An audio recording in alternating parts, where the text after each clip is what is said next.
Pancen bener apa sing ndikake Kakang Prembandurna. Ing atase mung sak derajate Bagong wae lah kok ngembari marang panguwasaning pendhita ing Sukalima. Iki kaya patih senggone. Iya, Bagong. Lho, ora basa karo aku. Basa ya gelut ora ya jotosan. Ora usah nganggo basa-basa nang kene iki nang alun-alun. Monggo aku mau nantang karo Begawan Durna sing ketok patih senggone sak kurawane jelas kowe mbelani Begawan Durna. Pancen kepara nyata. Rasah kowe ana omong sing tanpa guna. Kowe po kartos lebar kuwi sing maju. Karto marmo atus lebar jengkulmu mlocot. Heeh, karto marmo sing maju. Kowe aku ya wani, karto marmo aku ya turah wani. Aja kemeng karto marmo ijen. Kerubutan sak Kurawa ora bakal tak tinggal loncat. Lah serep nyawamu. Ora serep ora dadi maling. Ayo. Kowe apa aku sing tekaning pati? Wani karo Kurawa. Sing tak wedeni apamu? Karto marmo wonten timbalan. Kowe iso mateni Bagong cilik iso bondo tangane ngrincung sikile. Nampa bebungah saka Kakang Prembandurna. Bagong, kowe ngalah. Ngalah piye? Ora iso kon ngalah. Cepeleke ora. Aku kalah nek wis tekaning pati, ngatang-ngatang dadi batang. Yang gembelo siramu saya greleng pacakmu keparat. Ing atase wujude Bagong wae kok ngorak arek para sata Kurawa wis katon bubar, sar-saran ora karu-karuan. Ayo, nek pancen kowe digaya tandhangono, Kyai Cundamane. Kowe sing wong jireh Prembandurna. Durung babak kulitmu, durung putung baluhmu. Kowe wis gawa pusaka Kyai Cundamane. Ayo, nek pancen pusakamu iki digdaya tamakno dadane Bagong. Loh, kowe wani nang mriki Kyai Cundamane? Ora wani sebab apa? Pusaka ampuh karo ora gumantung kowe. Ning gumantung kelakuane sing duwe pusaka. Nek kelakuane sing duwe pusaka kuwi elek, tumindake angkara budi candala, pusaka sing ampuh ora bakal ana dayane apa-apa. Ora percaya? Bisa dibuktikan. Silakan. Lho kuwi nyatane kaya ngono. Kabeh-kabeh kuwi mung gumantung ana kersane sing gawe urip. Ampuhing pusaka, ampuhing menungsa, malati papan panggonan ki mung gumantung karo sing gawe urip. Hah? Wis tau ngerti ceritane Nabi Musa? Loh. Pendhita ora tau menyang pengajian. Nabi Musa ae tau ngomong ya. Kae entuk firman saka Gusti Allah. Musa, tongkat kuwi sabetno ning Laut Merah. Mergo entuk firman saka sing gawe urip, mula tongkate ampuh. Nek wis ora diparingi firman karo Gusti sing akarya jagat, tongkat kae ya mung kayu ngono wae ora ana dayane apa-apa. Cundamane semono uga. Tok anggap ampuh nek Gusti sing gawe jagat marengake Cundamane ilang dayane. Kuwi mung wesi rongsokan. Ayo tibane nang wetenge Bagong. Aga wis. Ayo ora bakal temancep ning malah dadi srana melancarkan peredaran darah. Mergo aku tak uncek nggon weteng. Ya wis. Aja kokean gunung sing tanpa guna. Dijajal apa piye? Oh, lakon mati dening aku.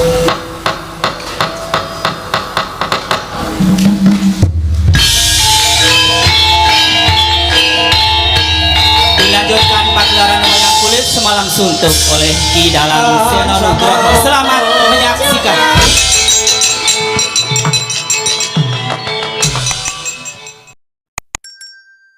Gedewa Bathara ya jagat pangestungkara.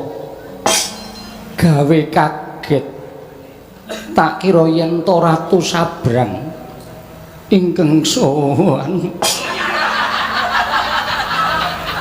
Werkudara apa bareng tak wis padake raine ora panglingi kira Bagong to. Wah, Caedan linyilih sandangane endi? Tak kira nek anakku Gatut. Rama Kyai, Bu. Bagong kok liya bisa-bisane ing atase dadak nganggo sandangan cara satriya kaya mengkono. Nune nggih. Sewu-sewu kalapatanipun ingkang abdi pun Bagong Tadawadana sinuwun. Iya ora dadi ngopo Bagong. Betek-betekipun kula pengin merajakaken sinuwun Prabu Darma Kusuma ngantos kula nyewa sandangan ngenten iki. Iya Bagong. Nggih, nyuwun ngapunten nggih. Ora dadi apa. Oh, nuwun sewu nggih. Menika sinten? Menapa ingkang putra Jodipati? Menapa putra Madukara?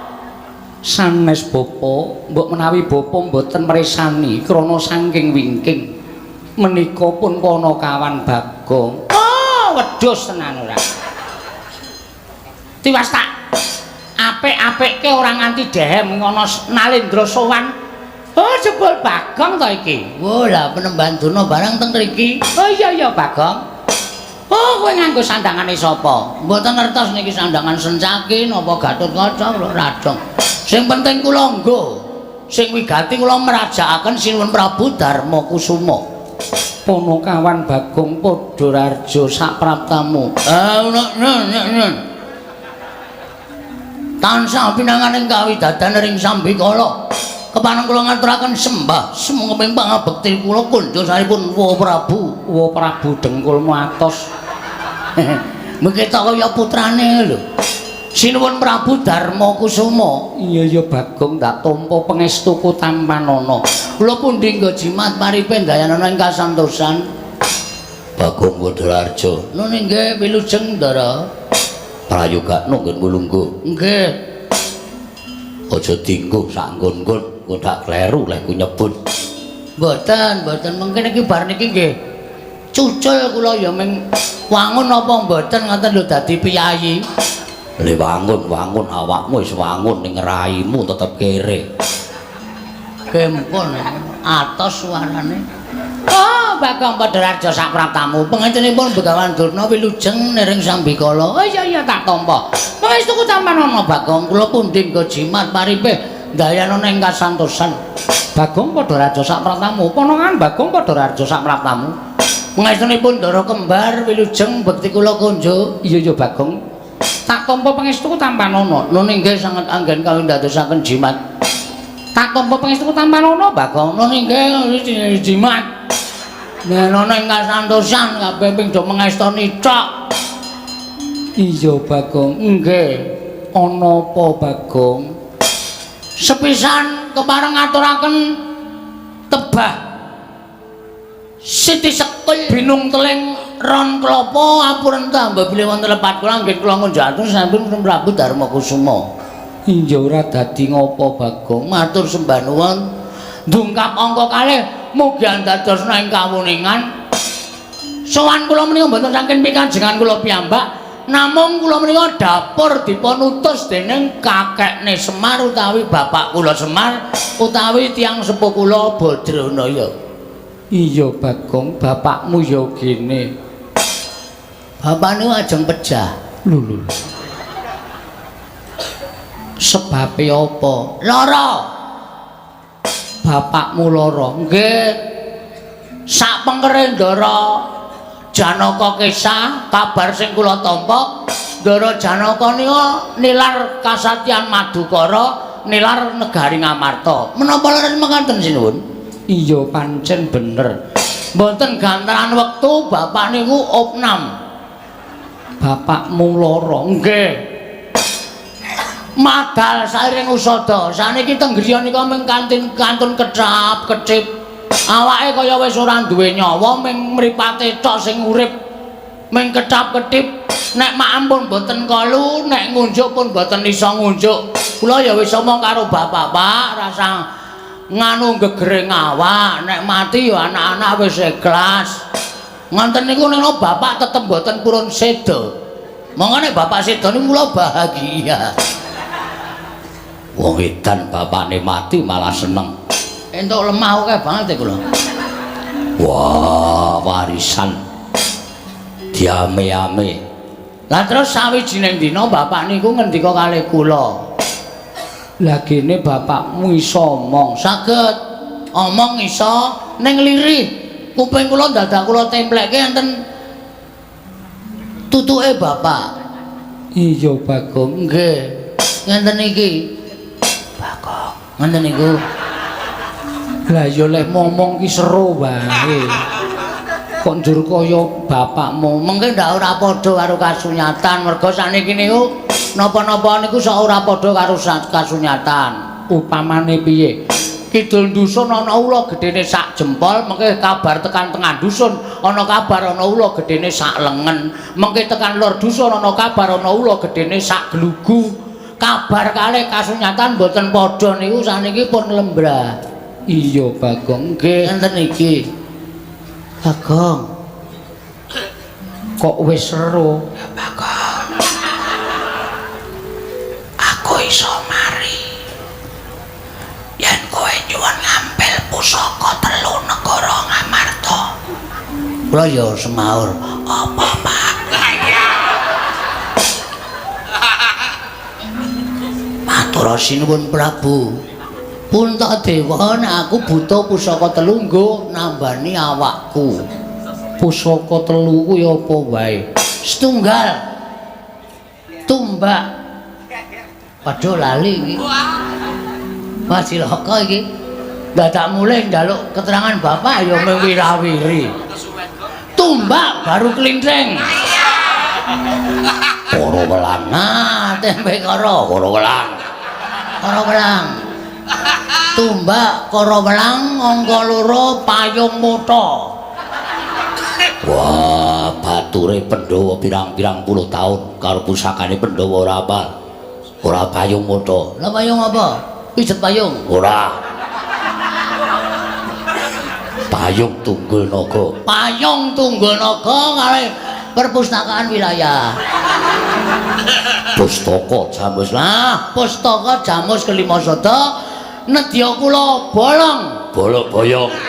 Nedya kula boyong wonten negari Ngamarta, anu Karang Kadempel ingkang wigati kinarya Jambi Bapak Semar. Pungkasane ngatur kula menawi Sinuwun Prabu Darma Kusuma maringaken kanthi ikhlasing penggalih kula ngaturake panuwun ingkang tanpa pepindhan. Ateges Sinuwun Puntadewa menika menggalihaken lelabuhane Bapak nggone momong para Pandhawa wiwit kuncung nganti gelung wiwit jabang nganti claprang. Nek mau disuwun ngambil pusaka 3 mesti kemawon dipun paringaken ewadene Sinuwun Puntadewa ngekahi pusaka 3 menika. Kula sampun macak cara Gatotkaca. Kula mboten ajeng wedi kalih sinten-sinten, nek perlu kula untir kabeh. Wah, Puntadewa kakangku. Werkudara piye? Aku apal karo Bagong. Yen wis kaya ngene iki dheweke ora iso dienggo dolanan. Ora iso padhake tawon. Dilangin tuku nggo dolanan. Yen muni nesu mesti nesu tenan. Lho niki contone sing wis tau tak ajar. Wah. Sapa? Sapa ta? Aku kene omong sok ngawur e. Kula nu nek nesu medeni asli nek nganti sampean boten maringaken tur nggih kula aturi ngemuti nggih sinuwun.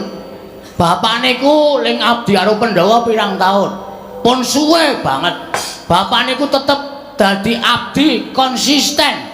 Sebagai abdi mboten tau njaluk undakan bayar, ora tau njaluk undak-undakan napa-napa. Omahe bapak wiwit dherekke Pandhawa isih cilik nganti saniki panjenengan dadi ratu ya popok kaya ngoten mawon. Niku ya bapak ora tau ngresula. Nek saniki bapak niku lara kok Pandhawa maringaken ngampil pusaka 3 kinarya ngusadani bapak. Kok owel? Kok ora ikhlas? Niki kula perlu mempertanyakan keikhlasan Pandhawa sarta tresnane Pandhawa karo bapak niku lahir batin napa mboten. Ternyata Pandhawa dilabuhi sepena-sepene ning Pandhawa ora tau ngerti males kabeciane karo bapak. Bagong, Nun, pusaka kuwi nggone Pandhawa 5. wis ngerti? Mula pusaka bakal tak paringke yen Pandhawa wis jangkep. Sebabnya apa kok Pandhawa ora jangkep? Lah kowe wis matur yen bendaramu Janaka lunga saka negara Ngamarta. Oh iya. Ning sing nyuwun niku bapak. Bapak niku paring dawuh nek aku waras, aku goleki ndaramu Janaka. Ning gandeng aku kahanane kaya ngene, aku ora iso goleki ndaramu Janaka. Mula aku waluyakno sik srana pusaka telu niku. Mengene bapak pun kebacut waras, bapak sing ajeng nusul utawa goleki Ndara Janaka. Ngoten ngendikane bapak. Werkudara piye? Welena.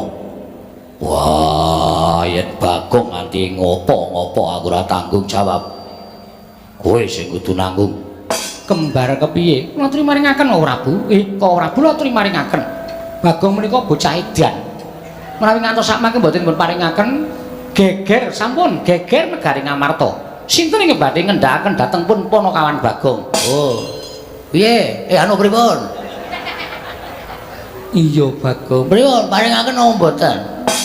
Kosek iki ana perkara. Lho, urung kaya ana masalah. Rawing Bapa Durna mrene uga kepengin mbutuhake pusaka telu Bagong. Gandurna? Iya. Gandurna mbutuhake pusaka telu sebabe Ngestina ketaman pegebluk bisane waluya ditumbali pusaka telu sing tok kandhakake mau. Mangke riyen. Jane kula tak takon karo sampean. Panakawan karo Ngastina abot sapa? Pun ngoten mawon. Panakawan karo Ngastina abot sapa? Kula ndereke sampean niku nganti sikil dienggo sirah, sirah dienggo sikil ora tau menuntut napa-napa lho. Terus saniki sampean kok ajeng belani wong Ngastina. Sampeyan le kesia-sia niki wiwit umur 5 taun wis disingkirke saka negara Ngastina, disingkang-singkang karo Kurawa. Nek cara Kurawa, nek cara kula nganti kesusu-susu. Nek cara kula Kurawa ketaman pegebluk mbok ben modar kabeh. Nek Kurawa modar kabeh, panjenengan lenggah teng negara Ngastina. Panjenengan rasa nglakoni perang Bratayuda. Bratayuda. Hah? Bratayuda. Ora sida wudo. Lah, Wah, ora sida ndelok aku. Heeh, Bratayuda. Wis. Terus saniki bareng Ngastina ana apa-apa kok do nyermimih njaluk pambiyantu ning Pandhawa. Apa ora gagas jaman sia-sia karo sampean? Bagong, wong urip iki aja duwe rasa males winales. Lah niku ora panjenengan. Panjenengan niku ratu sing pancen kondang ikhlas lahir batine. Aja kok brana picis. Aja kok garwa disuwun karo wong liya. Sugeng panjenengan disuwun karo wong liya nek nggo kabagyaning wong liya panjenengan maringaken mula ora aneh nek panjenengan menika keputihan. Anu, lu dila pethak. Getih putih. Caedan. Iya Bagong. Nggih. Tegese ludira panjenengan pethak menika suci lahir batine. Saniki terus sampean abot Ngastina karo Bapak Semar. Monggo, ora masalah. Mamparingke Durna. Mamparingke Durna. Ning kula wiwit dinten iki njaluk tanda tangan kula keluar sebagai abdi negara Ngamarta. Kula ora sudi dadi abdine para Pandhawa sing pancen ora iso nggatekke karo kawulane, ora iso nggatek karo kawula cilik kaya kula niki. Kula nuwun pangapunten, Ger. Kula nyuwun pangapunten. Kula suwun kanthi sanget panjenengan kedah nglenggahi bawa leksana. Jenyatanipun panjenengan kedah nglenggahi menapa ing sampun dipun leksanane dening anak Prabu Darmakusuma. Sapa sing dhisik didhisikake, sapa sing keri kudu nampa keri. Menika watahipun Narendra. Menawi panjenengan boten saged nindakaken kados mekaten menika badhe tetel kalih panjenengan. Saniki mung gumantung nyawang sing mbutuhke sapa?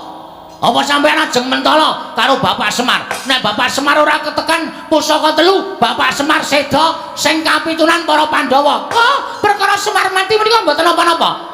Pandhawa isih duwe nata Ndarawati iki menika Sina Prabu Sri Bathara Kresna. Sina Prabu Bathara Kresna menika pengayomaning para Pandhawa, suwing para kadang Pandhawa. Kresna tanpa Semar ora gayeng. Ora gayeng. Ngoten. Pandhawa niku pancen kudu dimong piyai loro. Nek piyai loro siji ora ana gotang Pandhawa ora bakal iso nglakoni urip minangka dadi satriya ingkang utama. Nuwun sewu, nanging dhisik kula lho, Nger. Sawanipun rumiyin bukan Durna trimbaipun Bagong. Mula sing keri ya kudu nampa keri, sing dhisik ya kudu nampa dhisik. Pokoke sampean kudu menggaliaken perkawis Bapak Semar. Ampun ngrungokke suarane kongkang keng munya ing kekeleng. Kongkang menika kodhok gedhe, kekeleng menika leng. Kangkung-kangkung neng kemawon tablek lendute modal. Ngoten mawon mboten sak sampean ngrasake omongane wong sing sanyatane sejatine menghargai cintrakaning para Pandhawa kanthi api-api ngestina ketawan pegeblok ngrebut pusaka. Nek pusaka wis kerebut tumuli nuwun sewu. Badhe mejahi para Pandhawa menika angel mijet wae nganti suwe banyu sinaring. Hus! Bakang! Ngapa? Kowe ngecek karo Bagandana? Mboten ngecek niku nyatane. Lho, nyatane kowe ndakwa karo aku sing elek. Kula mboten ndakwa. Ning kula menika mung nggunakake ngelmu titen. Lha, nggunakake ngelmu titen. Durna Sengkuni Kurawa niku nek karo Pandhawa asline lair tresna ning batin sengit. Pun ping pinten sampeyan ajeng renak patine para Pandhawa. Nek saiki aku pengen nyuwun ngambil pusaka telu mau, kinarya nambah rengane Praja Ngastina. Ajeng alasan apa kemawon, kula iso maca ati sampeyan. Lho, nek ngono kowe ndakwa karo aku, kula ora perkara ndakwa. Ning perkara niki perkara Sinuwun Prabu Darmakusuma ajeng menehi pusaka dhateng sinten? Kula panjenengan ngalah, paringke sampeyan kula kudu ngalah, ora usah nganggo padu. Iki ku nganggo padu merga kowe wis wani karo Begawan Durna. Kowe ngalah. Kowe kere gedibal 17 wong elek kala mripat. Semar kae yo mung kere. Semar kae wong ora duwe. Lho, Semar mati ya wis ora apa-apa. Wong sing mati wong ora duwe. Sing mati men kawula. Nggo abrak apa Semar? Semar urip yo mung ngebot-boti uripe para Pandhawa.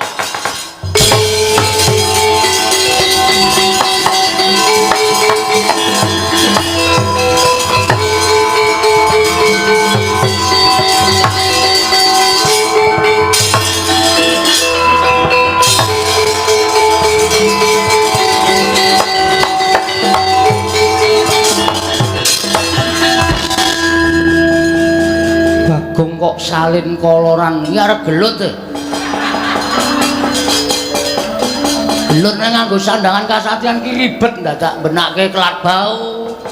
Dadak netepke ira-irahan. Cetha iki ajeng gelut niki kula wis krasa.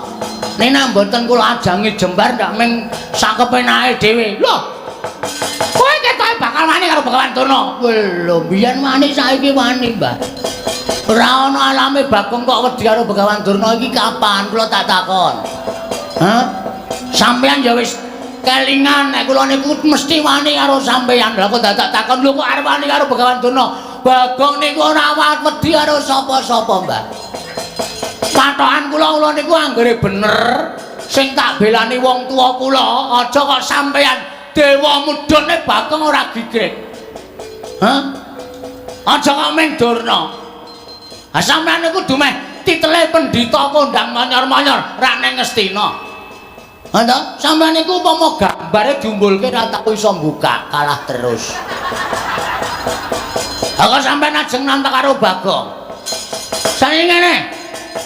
Sampeyan butuhke pusaka telu, aku ya butuhke pusaka telu. Digawe sayembara. Lho, sayembara apa? Nek kula kalah karo sampean, sampean boyong pusaka telu. Nek sampean kalah karo Bagong, kula sing boyong. Lho.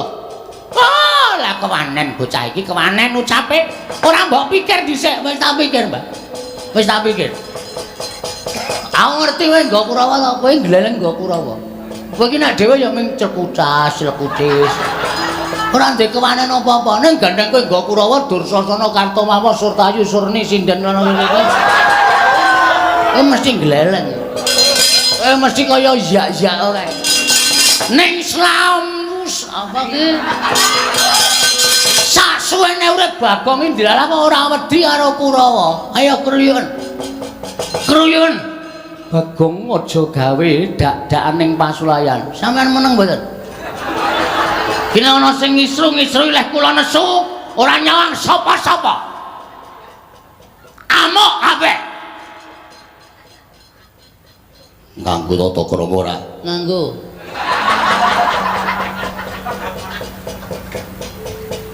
Kene wedi.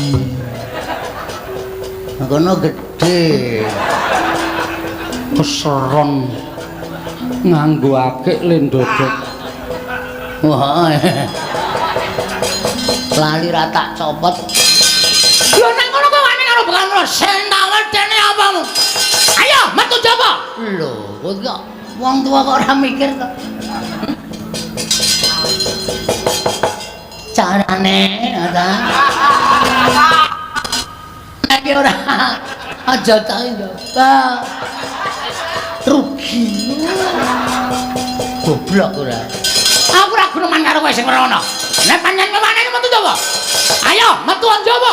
Tanding karo Begawan Durna. Nuwun sewu sinuwun mboten kula miwiti ajane pasulayan. Ning gandeng Bagong pun ditantang.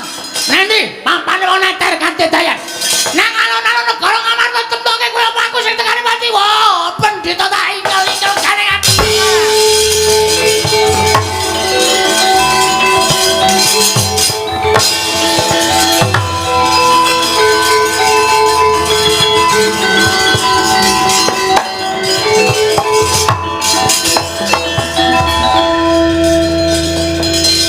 Lah wis tantang-tantangan kok malah begogok. Aulane Radi Wangi ya mudhar tenan.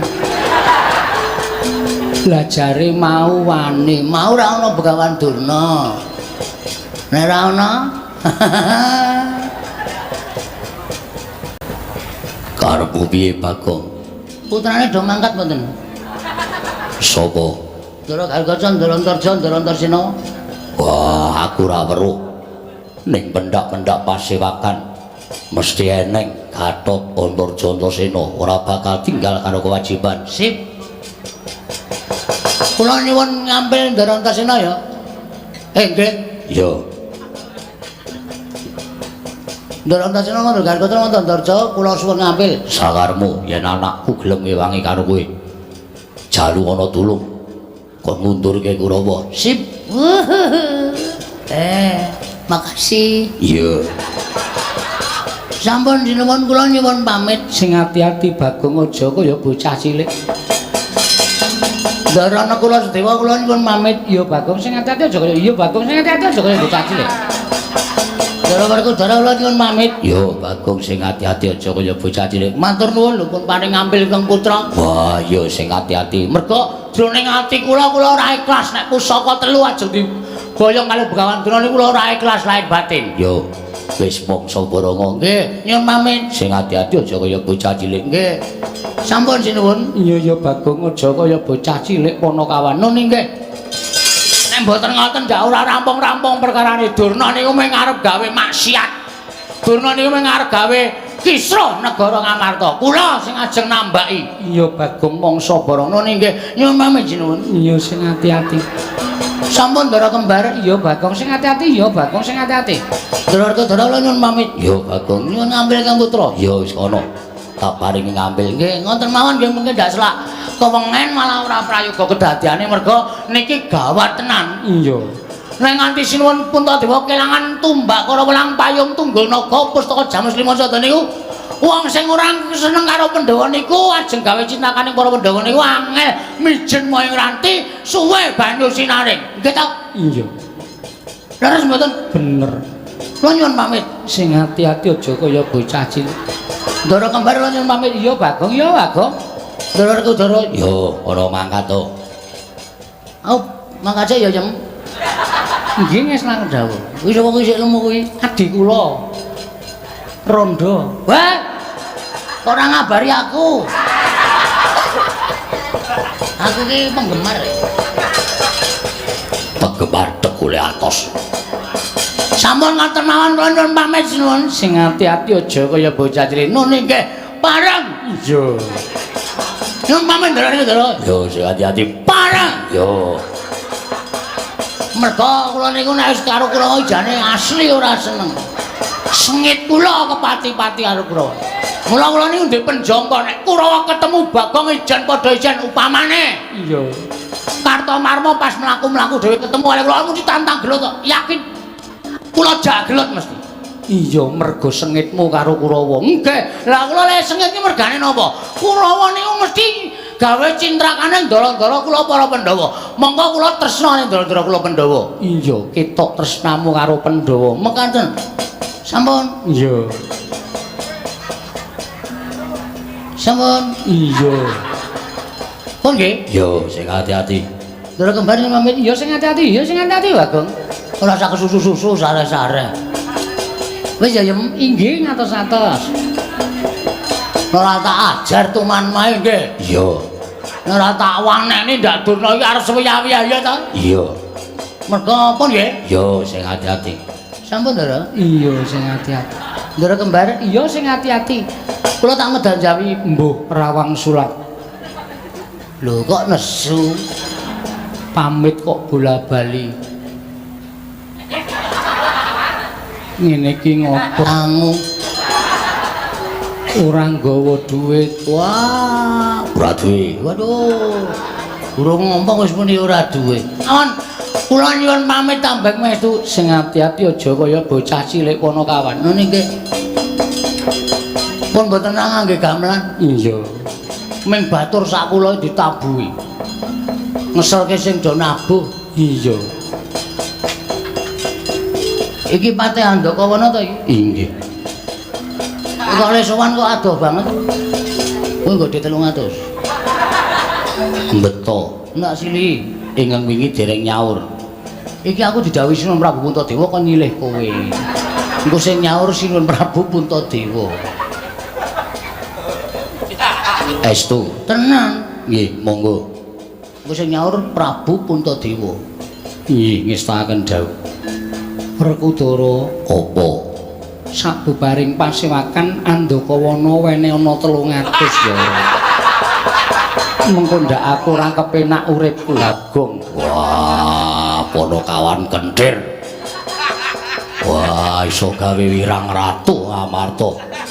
Kok jejegane. Aja Dimas pancen wateke Bagong kuwi kaya ngono. Ya, Yayi, ono apa? aja nganti Bagong kasempyok ing aradan. Tegese Bagong nganti cilik loro gedhe babak kulite dawono marang anak-anakmu sak biyantu kelawan Bagong. Ya. Si piye kene bakal paring wangsulan karo Durna bapakku. Mengko aku ingkang bakal matur kelawan bapa Penemban Durna. Babakan nggone mboyong pusaka, aku bakal nyuwun pepanggil sarta ruba. Wah, ya ngestake dawuh. Babar pisan Dimas, budal kang padha sebengsun kundur ngedaton, kaya wis ora ana dawuh maneh Yayi Werkudara. Purna gatining pananggilan. Sanadyan kundur ngedaton jrok saking dampar kentara kinapit gambaran gading kadhiraken sangganing Promban Cedi. Manggung ketanggung Jaka Paloro ing sami ngambil upacaraning Prabun. Kawis tinggal saking Mandra tindak Nyosri Naranata katinon saking mulyane Rama Kyai. Ingkang putra ing pringgondanipun Gatotkaca Jumadung dawuh. Rama Kyai ingkang putra ing jangkarepipun Antarja Jumadung dawuh. Ana dawuhmu apa, Pak? Mawe karo anak-anak Pandhawa. Wah, Gatot Antarja Antasena. Salungane pamanmu saka negara Ngamarta werna-werna lelakon ingkang tumanduk marang praja Ngamarta. Eyangmu Sukalima nyuwun ngampil pusaka katelune dumadakan babak anglayoni jujul Hanusuli. Sondayanta Semar nandhang loro. Bisane waluya nirmala tumajati kudu ditambani nganggo pusaka Ngamarta katelune pisan. Mula ora aneh yen ndadekke pasulayan antaraning eyangmu ing Sukalima kelawan Bagong. Nanging gandeng elingi dawuh barep kakangku aku supaya dawuh karo anak-anakku. Ngayomi karo Ponokawan Bagong sing wis momong karo wong tuamu Pandhawa. Wiwit Pandhawa isih kuncung nganti gelung, wiwit Pandhawa isih jabang nganti claprang. Mula golek ana Bagong menyang endi? Yen pancen Durna bapakku nggunakake Kurawa kinarya srana milara karo Ponokawan Bagong. Kaya aja nganti wegah. Bagong belanana Kurawa undurna mengko bakal ana pangendika saka mbarep kakangku Gatotkaca Antarja lan Antasena. Gonjang kanjing langit kelap-lapat nirkin sanging nirkin sanging risang mawe gandrung. Wis Pak, nek pancen kaya ngono aku nderek kersaning bapak. Kang aja nganti kesuwen. Ayo Bagong digoleki, kowe karo aku ora ketang sithik tau tate nampa pangudange Bagong. Tau dimong karo Bagong. Mula goleki nek nganti Kurawa arep gendak sikara karo Bagong, kowe karo aku wajib milani, Kang. Iya, Dimas. Jatlanganing kalangan aku.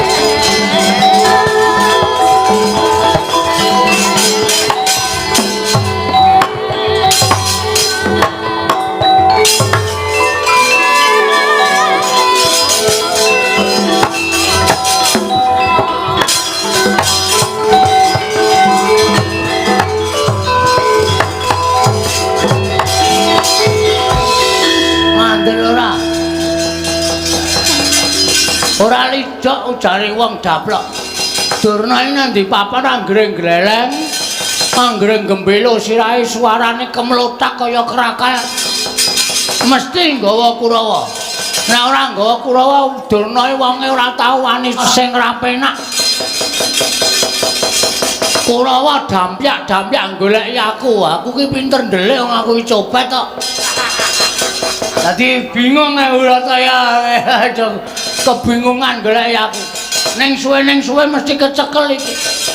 Ndara Werkudara tak suwuni pambiyantu Den Kang Putra kon belani kula nggih.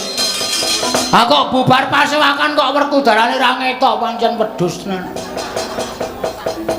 Piyayine ora iso digugu. Seprene kok ora ana kemliwire Ndara Antasena Ndara Gatotkaca. Nek aku nandingi Kurawa Ijen yakin mesti kalah aku. Wong Kurawa ki wong licik. Kurawa ki wong akal ukile wis ketok. Mesti nek mungsuh Ijen-ijen kalah karo aku terus ngeroyo, wanine ngeroyo.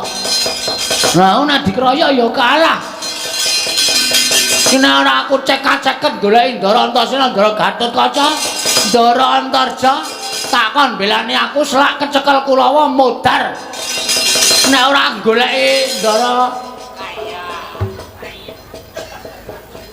pun suwe. Ayo sawetara. Kok ora dehem ora watuk. Ora lara kon watuk. Pun ngertos lek kula omong. Wis.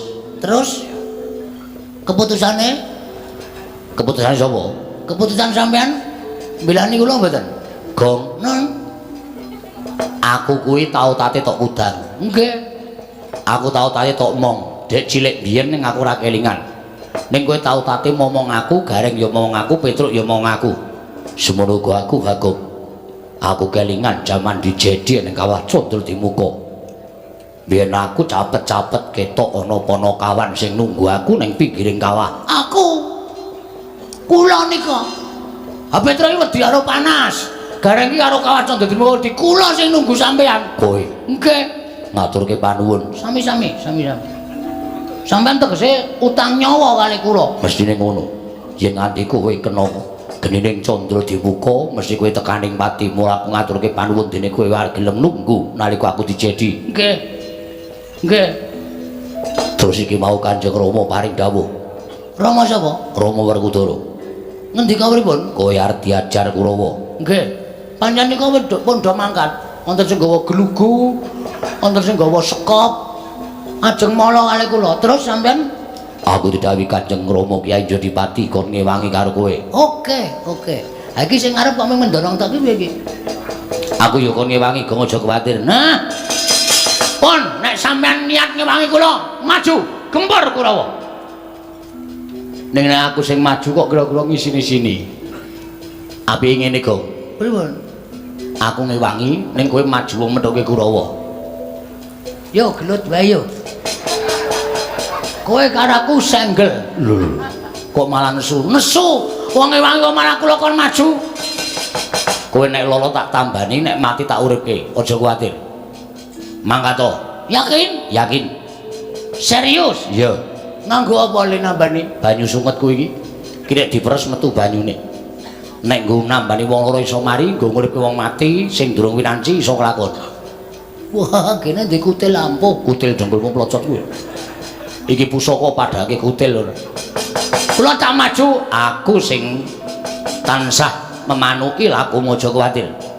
Nek ming Kurawa ora bakal menang karo kowe. Yen kowe tak tambani kowe tak uripke. Kowe diantem ora sak lara, nek lara babak metu gedhe tak tambani langsung mari. mbok sampean buka apotek mawon. Hus. Kok malah kon buka apotek ora? Aku entuk to bawa mujarab kaya ngono kok. Wis mangkato, Bagong mangkato. Yen pancen kowe engko kerepotan, aku ndelabung saka Dirgantara. Wah, iki arep gleleng ya. Nggih, nun mengestu nggih. Yo sing ati-ati. Ning ampun ada-ada saking kula lho. Ora. Terus sampean ajeng kemundi, mengke ketok Kurawa. Aku ambles bumi. Nah, iki pertanyaan meneh iki. Terus kowe nek ambles bumi terus aku lek ngundang sampean pripun? Aja kuwatir, kowe ngejluk lemah ping 3, aku metu. Mosok ping 3 metu. Iya. Ana sampean bola-bali ra tau metu. Aja sembrono, mangkat to. Kethuthuk Kurawa nyun pangestu sing ati-ati aja kaya bocah cilik.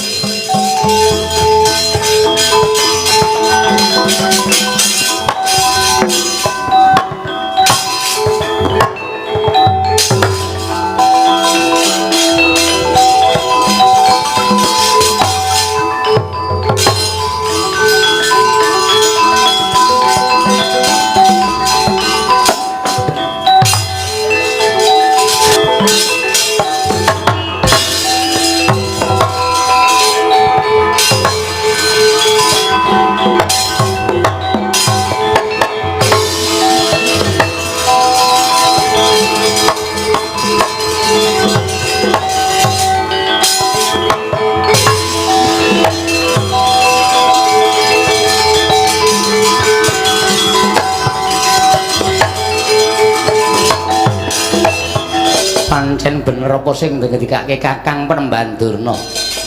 Ing atase mung sak derajate Bagong wae lah kok ngembari marang panguwasaning pendhita ing Sukalima. Iki kaya patih senggone. Iya, Bagong. Lho, ora basa karo aku. Basa ya gelut ora ya jotosan. Ora usah nganggo basa-basa nang kene iki nang alun-alun. Monggo aku mau nantang karo Begawan Durna sing ketok patih sengkuni sak kurawane jelas kowe mbelani Begawan Durna. Pancen kepara nyata, rasah kowe ana omong sing tanpa guna. Kowe apa kartos lebar kuwi sing maju? Karto marmo kartos lebar dengkulmu mlocot. Heeh, karto marmo sing maju. Kowe aku ya wani, karto marmo aku ya turah wani. Aja kemeng karto marmo ijen. Kerubutan sak Kurawa ora bakal tak tinggal loncat. Lah serep nyawamu. Ora serep ora dadi maling. Ayo. Kowe apa aku sing tekaning pati? Wani karo Kurawa sing tak wedeni apamu? Kartomarma wonten timbalan. Kowe iso mateni Bagong cilik iso mbondo tangane ngrincung sikile. Nampa bebungah saka Kakang Penemban Durna. Bagong, kowe ngalah. Ngalah piye? Ora iso kon ngalah. Cepelke. Aku kalah nek wis tekaning pati, ngatang-ngatang dadi batang. Wis sipate Bagong ngono kuwi. Kowe wae mo sing ngalah. Lho. Kowe bali kowe mane remuk sirahmu. Lho. Apa kira-kira kowe iso ngalahke Kartomarma? Woe lah.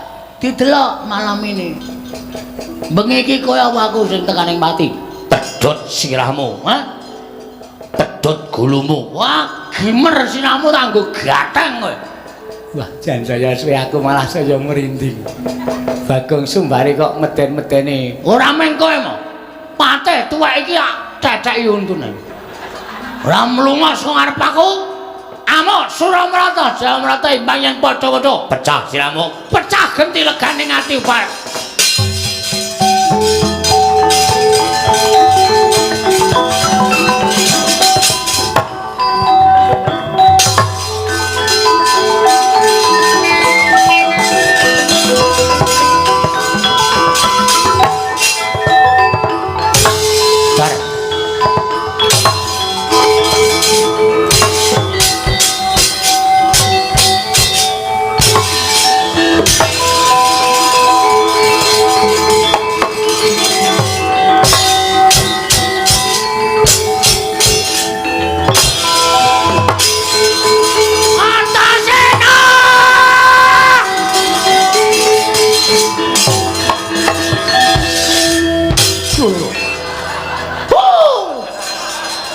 Ngapa? Oh, arep modar aku yan. Mau janjine piye? Gejluk lemah ping 3. Wis luwih saka ping 3. Nganti sing tak gejluk ngolet-ngolet. Ora metu-metu. Ya sing gedhe pangapuramu kurang seru, Gong. Wah, mun carane ngene iki aku enggak main aku. Enggak main piye? Wis ora nggo perang-perangan. Aki seneng glok iki nglocop bathuke iki. Ki wedi iki. Tambani nganggo sungutku mari. Wih, heeh. Ki nggon unyang-unyang iki. Kuwi borok kok. Oh iya, Ding. Tambane hilang. Yo. Ndak gatel. Yo. Malah nambani borokmu barang. Sonana wah wis ora tertib mah aku. Maju meneh, aku tak rasa ambles bumi. Engko konangan. Lera penak ning kono kuwi, Gong. Nek konangan tak dikira wong Pandhawa belani karo kowe. Lah ya kowe. Ngene bae. Piye? Lho, ora basa anu pripun? Aku tak manjing ning awakmu. Manjen awakku piye? Manjing ning jero awakmu. Kowe engko diantem ora krasa, dipateni ora iso mati. Ki serius. Iya. Tenan. Di ndi? Lajene? Ora iso. Kene wae apa piye? Ciut ning ngombo iki. Yo. Elastis. Ora sudi. Amet ngendi kok ngewohke? Kowe ngawet ambegan, aku tak mlebu ning awakmu. Ngapet apa kan? Wis ya wis. Nek aku mlebu ning awakmu kowe dikapak-kapakke ora apa-apa. Lah mulya ditibani gaman mesti kowe ora apa-apa. Mergo kowe kedunungan aku kowe dadi ampuh. Wis ngono wae aku tak mlebu ning awakmu ya. Nek wis klebon awak aku mesti dadi ampuh. Nah, gak wis ra modar. Omong wae malah pidato. Aku tak keplak sirahmu lho kowe. Wis gak wis.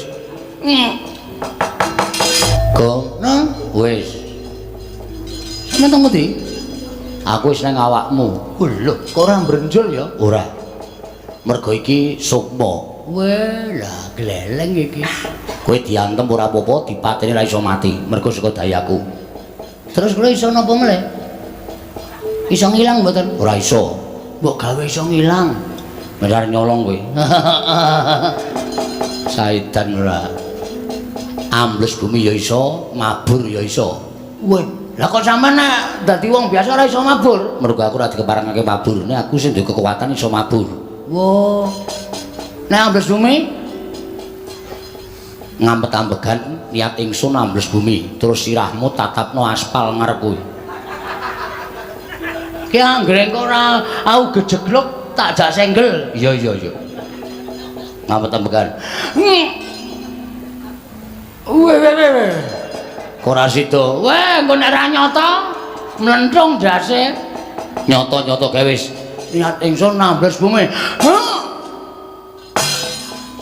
Weh, wah, lah bumi iki peteng tenan.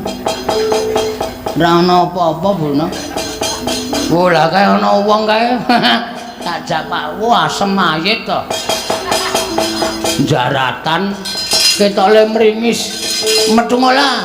Nah, nek mabur Sirahe gedruk ping 3 niat ingsun mabur. mbok sing apik omongane. Ya anu sikil. Wah, antasena iki arep nyilakake sira kok kon mumet mabur tenan kon melayang. Sikil gedruk ping 3 niat ingsun mumet. Niat ingsun mabur. Kowe aja tiru aku to, Antas. Wah, ya apik nek mabur bane ra ambles bumi. Wah, iso weruh ngendi-endi. Wedian ini ra golek kamar mandi ra ono gendenge. Rugi iki. Lah, iki. Kamar mandi kok rung kirakeki gendeng. Oh, tuwa ra sido. Ting klintring kabeh wis. Samotok. Wis. Nek medun, Ayo wis medun ngono wae. ah. Ki arep gleleng iki. Wis nantang. Amun Suramarta, Jayawrata, ayo Kartoslebor. Iki bakul liwat tukur. Kowe mungsu aku iso menang, meguru karo kowe 20 taun legane ngatiku barak.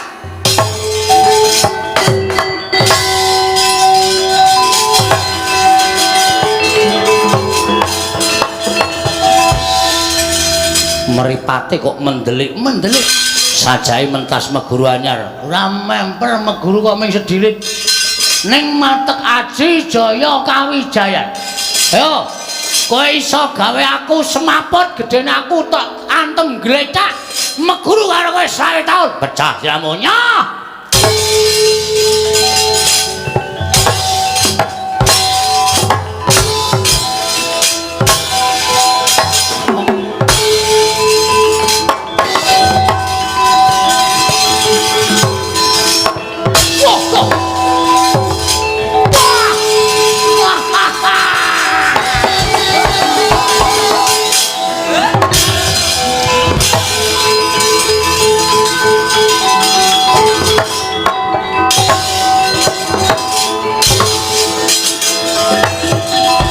Kosek lagi ngematke wong gawa kopi.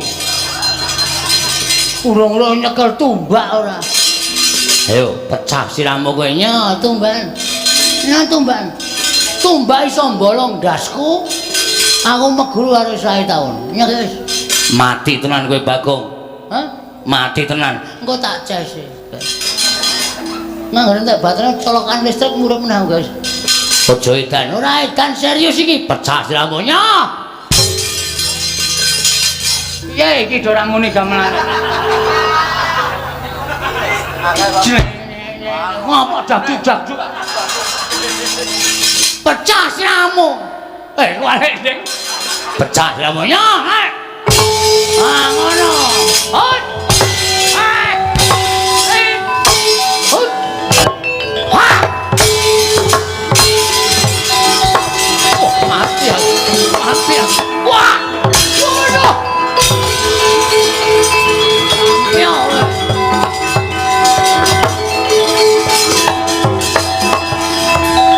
Diletek dasmu wis maput ora. Peleke ora. Rumangsane padake wong loro saudon telu saurupan. Tunggale Kartomarma Kurawarwane ro Bakaya amuk legane ati.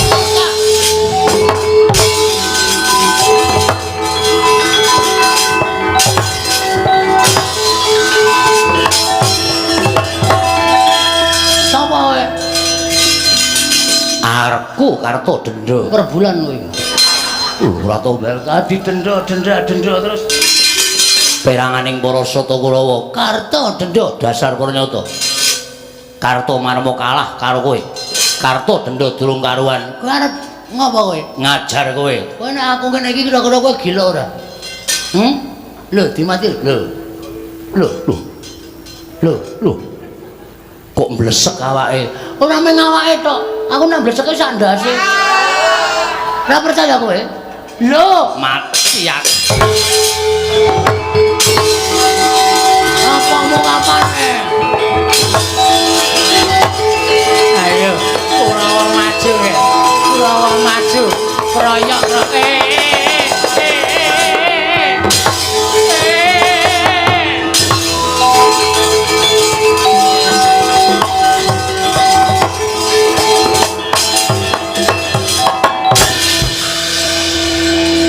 Nyuwun pangapunten Kakang Durna.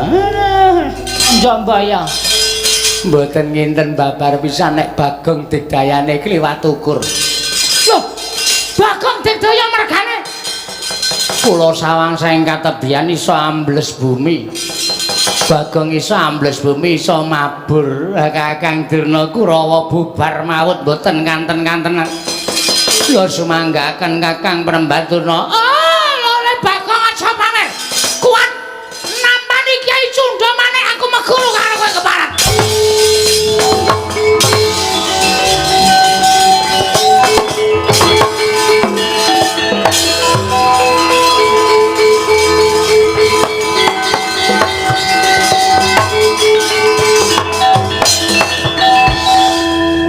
Gus, piye? Durna beto drei, ndrai dengkulmu kae dudu drei lha napa? kae pusaka arane Cundha maneh Waduh, murup kaya wong nyuluh. mergo saka dhewe kekuatane sing ampuh ngegilani mula pusaka kae murup Terus ora sawedi kethuke Gong kowe ora bakal tekaning pati engko nek mati ora sawedi tandang ngono aku sing bakal namengi sekul jero awakmu oke, ayo gawa pusaka suntan aku ora wedi legane atiku Mas.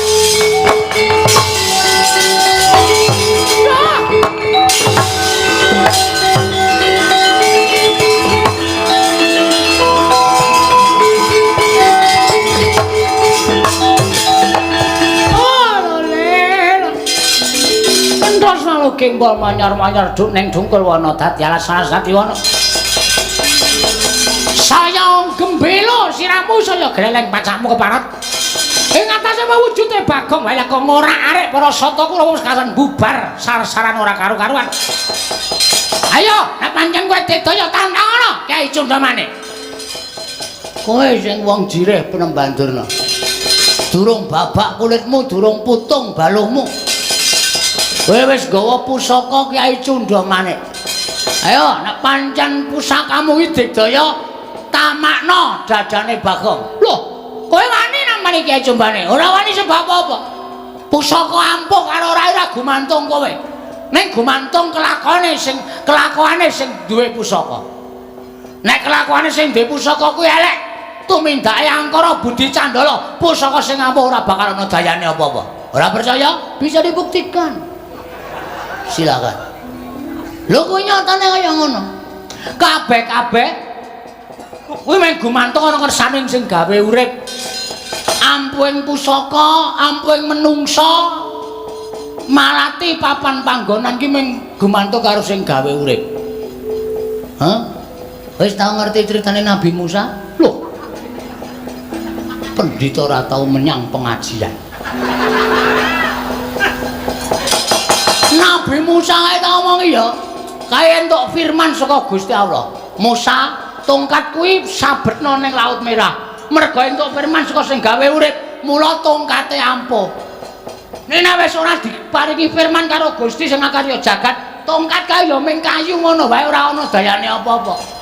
Cundamanik semono uga, tok anggap ampuh nek Gusti sing gawe jagat marengake Cundamanik ilang dayane. Kuwi mung wesi rongsokan. Ayo tibane nang wetenge Bagong. Aga wis. Ayo ora bakal temancep ning malah dadi srana melancarkan peredaran darah. Mergo aku tak uncek nggon weteng. Wis, aja kokean gunung sing tanpa guna. Dijajal apa piye? Oh, lakon mati dening aku. Wah, Durna bapakku, Bagong.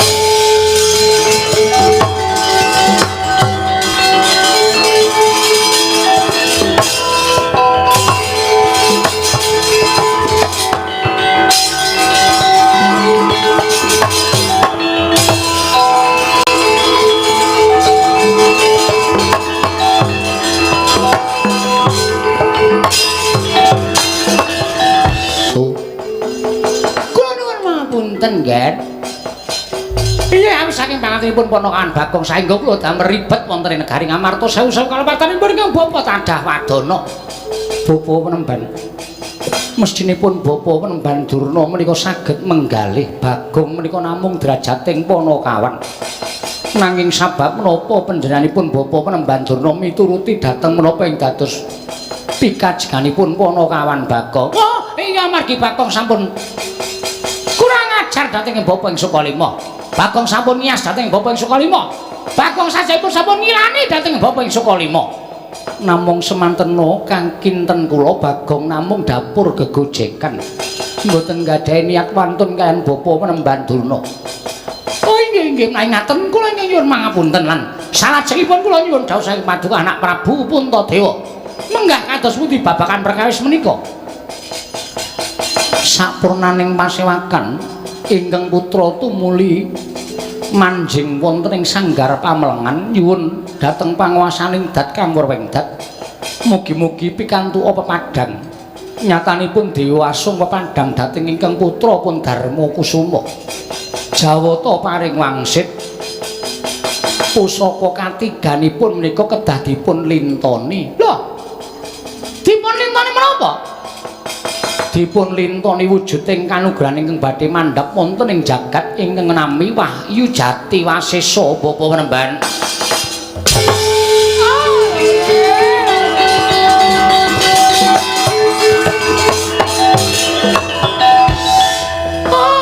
Kandhak bleguduk soal gembol sonante awela. Dipun lintoni wujuding Wahyu Jati Wasesa kasinggihan mekaten.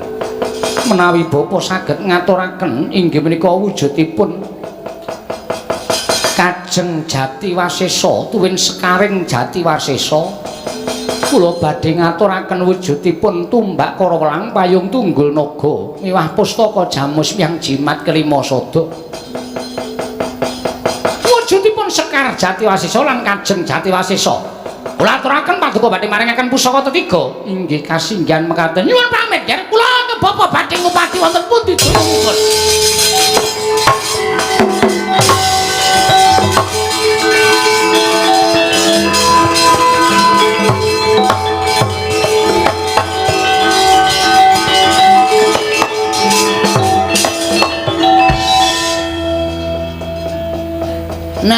ngenteni kayu jati biasa pripun?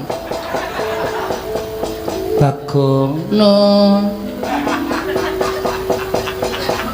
kowe tak kandhani ya Bagong. Nggih, ratu kuwi ora kena mban cindhe, mban siladen. Mban Cindil, Mban cindhe, mban siladen. Tegese ora kena bedak-bedake. Nggih, kowe bali neng Karang Kadempel. mekaten sinuwun. Iya Bagong. Matura karo bapakmu, bapakmu mesti wis tanggap. Oh nggih, ngestakaken dawuh. Nyuwun pamit nggih. Dulurku dara. Sing ati-ati aja kaya bocah cilik. Sampeyan ora ngerti kekuatan kula to? Wite kekuatan apa? Mungsa Kurawa ula menang. Wah, aku ya weruh. Gumun aku ngatasi Bagong kok kekuatane ngedapi-dapi. Aula saniki Bagong modern. Iso ambles bumi, iso mabur. Oh iya, Nggih, kaya ngopo? mangmatke nek mboten pitados.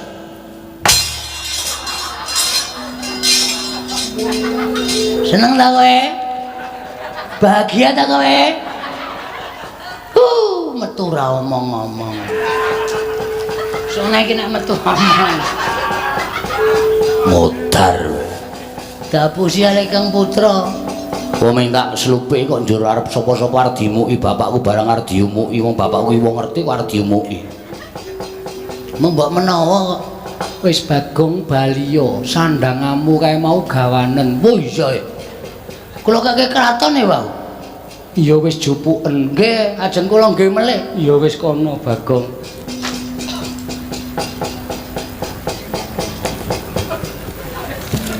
Romo Kiai, mbuh.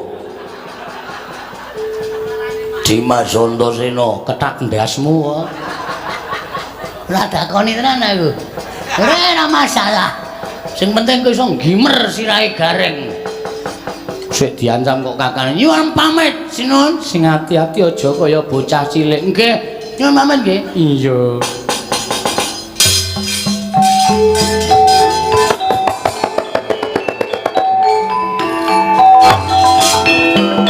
Wah, nyuwun pamit.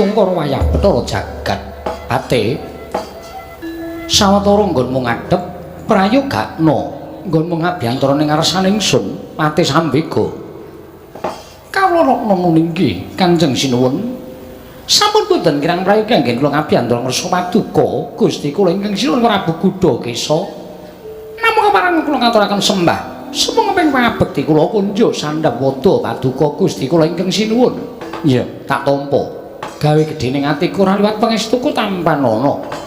Kula pun ninggo jimat pariping dayana ing kasantosan. Napa ngandadosaken kakyat sotaning manahipun ingkang abdi pun Pate Sambega. Nyatanipun dinten sakmangke menika dinten sanes pasewakan ingkang sapunika dipun wontenaken wonten negari ing Pura Kencana. Nanging sabab menapa Tire Paduka nglempahaken sangganing para nayaka Punggawa tuwin ingkang abdi ing kepatihan prawitipun ngewarangaken kula badhe cumadung dawuh badhe wonten pangandika menapa saking Paduka Gusti kula ingkang sinuwun ing Pura Kencana inggih menika Prabu Gudha Kesa. Pate, wonten timbalan. Jroning pepanggihan iki panjenengan ingsun ora menggali babagan tata kaprajan miwah kalalindraning nata Prabu Gudha Kesa nanging sumurupa ana bab-bab ingkang gawe gumun jroning penggalihku. Ora liya ingkang kelakon ning Taman Negara ing Pura Kencana.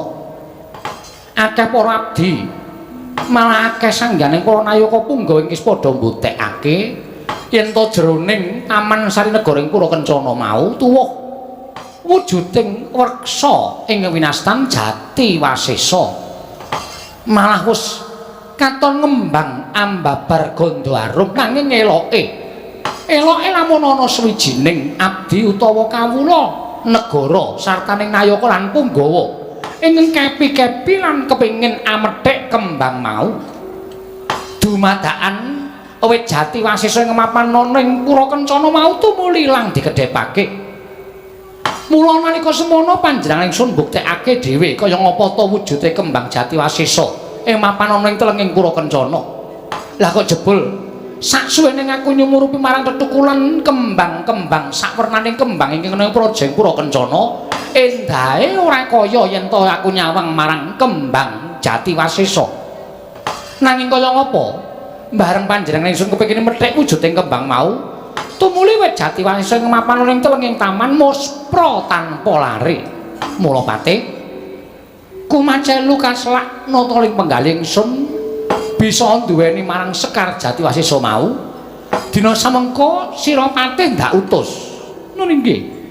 Golek wong kang limpat, golek wong kang sekti, golek wong kang digdaya. Sapa ingkang bisa methik Sekar Jati Wasesa ing mapan wonten telenging taman negaring Pura Kencana? Mesti bakal sun ganjar ing sak murwat yen perlu nyuwun apa bakal tak udaneni Patih Sambega ing Panutyaya Tama ngambar arum sang kusuma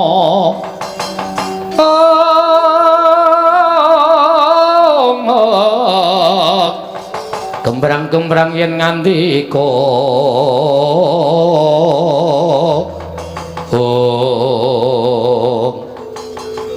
Prastoda Paduka Gusti Kula Ingkang Prabu Gudakesa kirana dinten samangke kula nyuwun pamit mardal pasilan lajeng dipun wangini pinten dinten anggen kula nilar negari ing Pura Kencana ora tak wangeni wektu nanging tak keparengake sak prayogane nggon meninggal Projeng Pura Kencana nganti entuk wong kang limpat panggraitane lantep panggraitane sarta sekti kalintang jayaning perang supaya bisa methik Sekar Jati Wasesa ing mapan ana ing telenging taman Pura Kencana nok-nok ngestaken dawuh nanging ati nyuwun pamit nambeng mengstu sing ati-ati aja kaya bocah cilik Patih Sambega niki ngestaken dawuh kula nyuwun pamit sinuwun.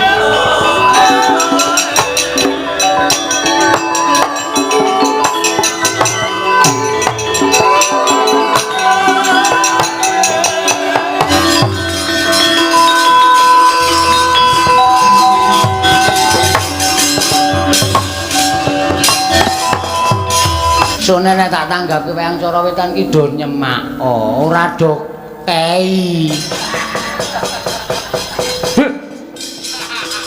Yo Kak.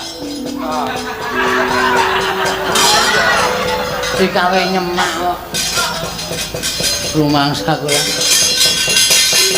Mara coba tak jumpuke kembang Jati Wasesa. Pulung sang Abimanyu. Sekar pinethik wani kaget ora petruk kanthong bolong.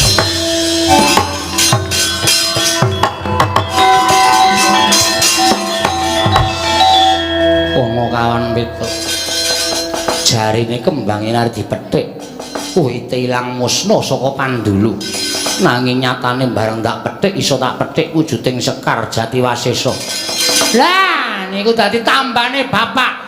Nanging aku didhawuhi dening Prabu Gudakesa pun mboten tidak gagas. Mboten sandi gagas Prabu Gudakesa. Wangsul teng arah kadempel nggo nambani bapak malah tentrem.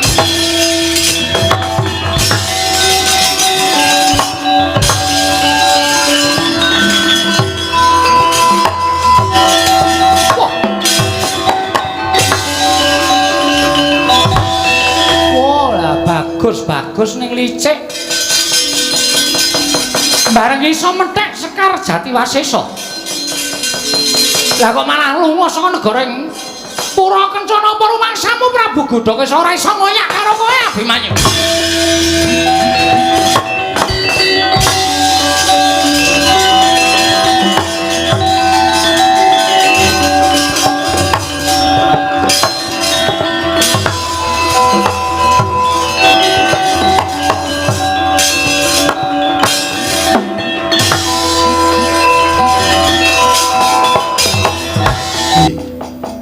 Nyawingipun Kakang suwen ning Karangkadempel kabar sing tak tampa Kakang Semar lara. Iya, nyatane kuwi. Ngletak ora duwe daya. Kok sing nunggu mung gareng. Shift malam. Lho, kuwi apa tegese? Tunggu anu gentenan iki anu Petro karo Bagong ndereke Ndara Abimanyu. Lho, Abimanyu menyang endi? Ngupaya Sekar Jatiwasesa. Dan dinggo ijol ngene bapak kepengin golek tamba wujuding pusaka negara Ngamarta 3 cacahe. Nggih mriki mengkari ngenteni bejo-bejan kemawon, ora bejo ora jajan. Bejo-bejan nek bejo Ndara Abimanyu iso tekan Karangkedempel ngasta kembang Jatiwasesa, nek mboten ya wis. Kula kalih sampeyan kelangan bapak Ndara.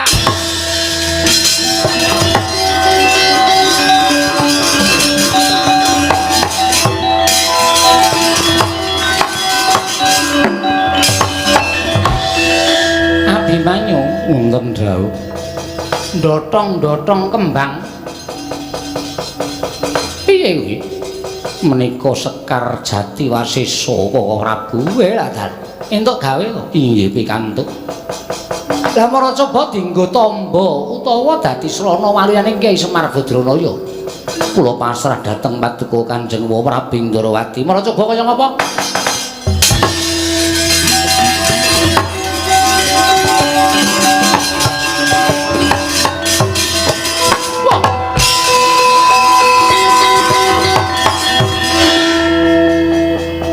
Sekar tak ungkulake Kakang Semar lah kok ilang manjing anggane Kakang Nayantaka. Nanging Kakang Semar kok durung waluya nirmala temah jati dadi temah mulya. Weh lah dalah. Iki piye Petro? Pun ora iso gagas. Bapak ora mari, Gong.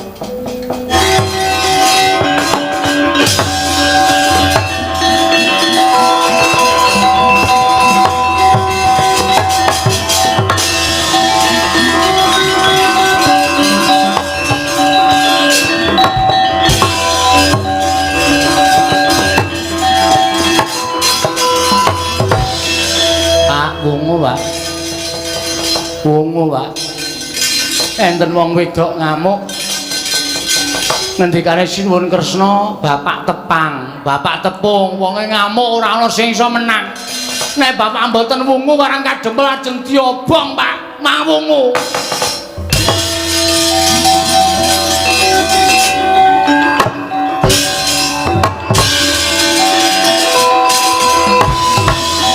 Nek ora wong tuwa tak buandem glugu tenan. Juga apik-apik kok nyampar rai lho. Ning aku seneng bapak waras.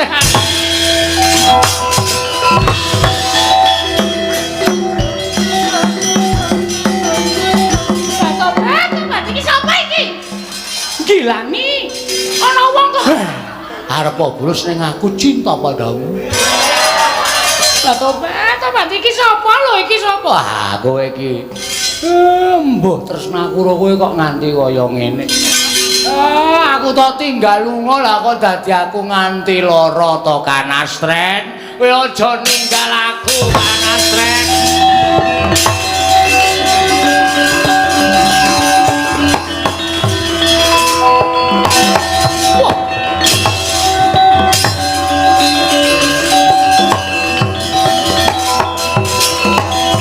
Nalindra ireng cemani sapa? Lho. Kowe rung tau tepung karo aku to? Aku rung tau tepung karo kowe. Kowe sapa? Nalindra ing Pura Kencana Prabu Gudha Kesa. Kok ngamuk ning Karangkadempel? Patiku sirna Mergalayu. Lah iya, kowe iki kok golek patih kok wong wedok iki apa kurang wong lanang? Apa pancen dumpeh kowe iki langing jagat lan curing bawana? Kowe kuwi dikondhangake wenang garwa widodari kurang sekethi kurang sewiji. Terus golek kanca kok kanca wong wadon ki apa wong lanang ora ana to Janaka. Kok kebangetan banget to kowe.